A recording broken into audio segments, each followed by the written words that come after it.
আমার মনে পড়ে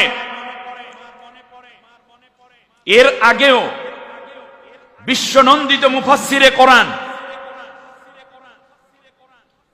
বাংলাদেশের গর্ব, তার বিরুদ্ধেও এই রকম টাইপের এক শ্রেণীর মাজারের সাথে জড়িত থাকা লোকেরাই একটা মিথ্যা মামলা করে তাকে অ্যারেস্ট করিয়ে শেষ পর্যন্ত এই পৃথিবী থেকে বিদায় করে দিয়েছে। ঠিক কিনা বলেন? আমি মুসলিম উম্মাহকে বলবো, সরকারকে দৃষ্টি আকর্ষণ করব, প্রশাসনকে বলবো, এই রকম পাতলা লোকদের কথায় আপনারা কশিন কালেও কান দিবেন না।